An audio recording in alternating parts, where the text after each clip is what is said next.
जो हमारी ये अस्तित्व है या फिर जो सारी दुनिया है वो क्या बस किसी ऑब्जर्वर का एक थॉट्स हो सकता है? क्योंकि मैं स्क्रॉलिंग करते टाइम मुझे मेरे सामने एक वीडियो आई थी जिसमें ऐसा कहा गया था। तो मैं सोचता हूँ अगर कुछ किसी महान एनर्जी का फिर ऑब्जर्वर का बस ये थॉट्स है, तो जैसे भी वो आँख खोलेगा तो हमारे सामने जो भी होगा वो सब गायब हो जाएगा। बट इस बीच में सवाल ये मेरे मन में आता है कि यार मेरा अस्तित्व क्या है? इस टाइप के सवाल मैं बहुत टाइम से करता आ रहा हूँ अपने आप से। काफी साल हो गए इसमें, जब से मैं थोड़ा मैच्योर हुआ हूँ, 12-13 साल से सवाल मेरे मन में आते हैं। तो यार इसी क्यूरियोसिटी को लेकर मैं गूगल से पूछता हूँ, गूगल बताता है कि यार ऐसा पॉसिबल नहीं है कि बस सारा ब्रह्मांड एक किसी का थॉट्स हो और जैसे ही वो उठे तो सब गायब हो जाए, या फिर ये सब ये इल्यूशन है। बट हमारे शास्त्रों धर्मों में माया का भी जिक्र किया गया है।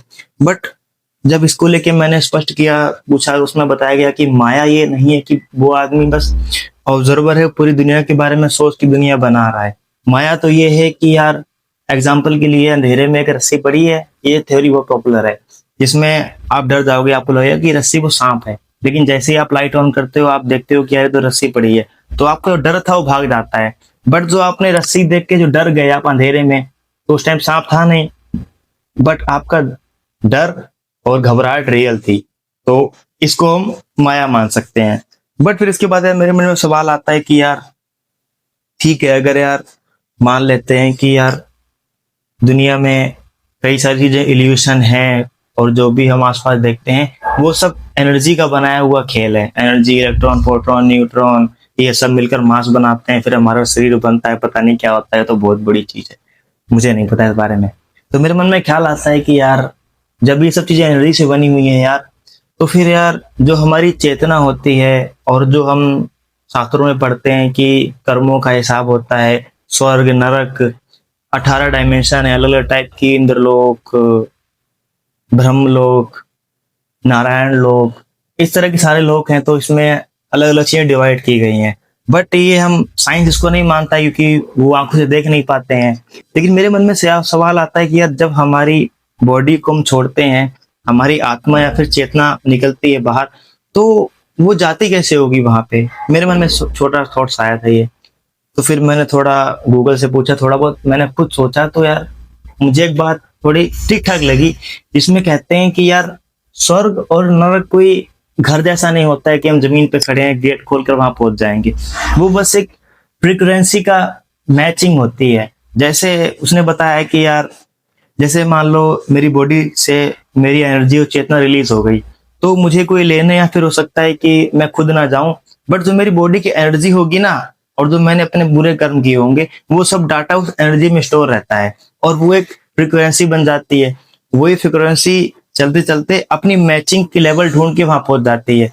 जैसे कि आप रेडियो में कई सारे चैनल देखते हो, अलग अलग कोड होते हैं, उसमें अलग अलग फ्रिक्वेंसी होती हैं और वहाँ अलग अलग सॉन्ग बजते हैं। कई सारे स्टेशन पे सैड सॉन्ग चल रहा होगा, हैप्पी सॉन्ग चल रहा होगा, या फिर पॉडकास्ट या फिर रेडियो चल रहा होगा, कोई प्रैंक कर रहा होगा रेडियो के ऊपर। तो ये 4-5 तरह की, मतलब वहां पे रेडियो में अलग अलग स्टेशन हो गए, वही हमारी फ्रिक्वेंसी है। अगर हमारे कर्म या फिर हमारी कुछ काम अच्छी फ्रिक्वेंसी से मैच करते हैं तो वो अच्छी जगह चले जाएंगे, अच्छी एनर्जी से मैच हो जाएंगे। अगर एनर्जी बुरी है तो हमारी फ्रीक्वेंसी बुरी एनर्जी से मैच हो जाएगी। ऐसा मैंने इसका सोल्यूशन पढ़ा है जो ठीक ठाक सेटिस्फाई कर देता है मुझे इस बात को। बट बात रही इतने बड़े रहस्य को सुलझाने की, तो उसके काबिल शायद हम लोग नहीं है, मैं भी नहीं उसके काबिल, क्योंकि इतने बड़े बड़े साइंटिस्ट, महान दार्शनिक लोग, साधु संत हमारी लाइफ, हमारे भारत में आए, पैदा हुए, उन्होंने समझाया, शास्त्र लिखा। तो अभी तो बहुत कुछ पढ़ना बाकी है। बट हाँ, कई बार ऐसी क्यूरियोसिटी मेरे मन में आती है, मैंने सोचा कि आपको भी शेयर करनी चाहिए इसके बारे में। क्योंकि ये सबके अंदर सवाल होता है कि यार मेरा अस्तित्व क्या है? अगर सब कुछ, जब मैंने सुना कि सब कुछ बस एक ऑब्जर्वर हो सकता है, जैसे वो उठेगा गायब हो जाएगा, तो फिर उसमें मैं क्या एग्जिस्ट करता हूँ? मेरा अस्तित्व क्या है? मैं कौन हूँ जो बस एक ऑब्जर्वर का थॉट्स हूँ? अगर मैं ऑब्जर्वर का थॉट्स हूँ तो फिर मैं क्यों सोच पा रहा हूँ उस ऑब्जर्वर के बारे में? क्या ये भी वही सोच रहा है कि मैं भी उसके बारे में सोचूं? ये तो थोड़ा यार एक अपने आप में लोभ बन जाता है कि वो मेरे बारे में थॉट्स कर रहा है और मैं उनके बारे में थॉट्स कर रहा हूँ, ये सब पहले से प्रिडिक्ट किया गया है। तो ये बहुत अलग लेवल का क्वेश्चन बन जाता है जो मेरे मन में बहुत बड़ी क्यूरियोसिटी पैदा करता है। तो इसमें बताया जाता है कि यार जो जैसे हम अगर ये चीज माने कि हाँ सब कुछ ऑब्जर्वर का है, तो हम भी फिर उन्हीं के हो सकते हैं। जो वो थॉट्स कर रहे हैं हम भी वही थॉट्स करेंगे, और हम भी उनके थॉट्स से बने, यानी हम उनका हिस्सा हैं। बट जब हम अपनी इस बॉडी से बाहर आते हैं तो हम उनमें तुरंत विलीन नहीं होते हैं। हमारी अगर अच्छी फ्रिक्वेंसी होगी उनके लायक, तो हम उन्हें विलीन हो जाएंगे, या फिर हमारा कहते हैं मोक्ष हो जाएगा। बट अगर हमारी एनर्जी नेगेटिव होगी तो फिर वो नेगेटिव अट्रैक्ट होगी, क्योंकि जहाँ नेगेटिव है वहाँ पॉजिटिव भी होता है। क्योंकि हम करंट में ही पढ़ते हैं कि जब नेगेटिव और पॉजिटिव दोनों मिलते हैं तब जाके हम अपने जो घर के इक्विपमेंट है वो सब चला पाते हैं। तो ये सब मेरे मन में सवाल आते हैं। तो और अगर दुनिया में कोई ऑब्जर्वर है, 100% होगा दुनिया, जहां तक मेरा ख्याल है ऐसे अपने आप कुछ नहीं चलता है। ग्रेविटी का बैलेंस होना, पृथ्वी का घूमना, और इतने सारे ग्रह, इतने सारे विस्फोट होते हैं यूनिवर्स के अंदर, हमारे दिमाग में इतने सारे न्यूरॉन्स चलते हैं, केमिकल रिएक्शन होते हैं। तो यार ये ऑटोमेशन में चलना पॉसिबल नहीं है कि एक कोड डाल के छोड़ दिया चल रहा है। ये कुछ ऐसा है जो हमें पता नहीं है, बहुत ही बड़े लेवल की चीज है यार। जो बड़े बड़े महान साधु संत होते होंगे उन्होंने भले ही उनको पता चल गया हो, बट हमें इस बारे में कुछ नया लगता है। और साइंस तो उसको बिल्कुल नहीं मानती है, साइंस जो सामने देखती है उसी चीज को मानती है। बट कई सारी चीजें फिलोसफी है जिसमें स्टडी के लिए हम करती है कि हाँ ऐसा हो सकता है कि अलग अलग दुनिया होंगी, अलग अलग डायमेंशन होंगे जो हमें नहीं दिखते हैं।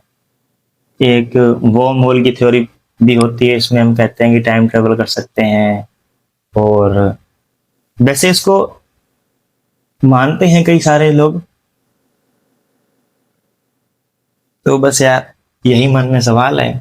अब मैं सोच रहा हूँ शुरू कहाँ से करूँ, तो फिर अगर मैं इसमें बैठा रहा तो पता नहीं कब तक मैं चर्चाएं करता रहूंगा इनको लेके, कब तक मेरे सवाल कभी खत्म नहीं होंगे। क्योंकि यार लाइफ में यार जानना जरूरी होता है कि यार मेरा काम क्या है, मैं किस पर्पज से यहाँ पर आया हूँ, मेरा अस्तित्व क्या है, मुझे क्या करके दिखाना है। तो ये सब सवाल मन में रहते हैं जो आगे भी रहेंगे।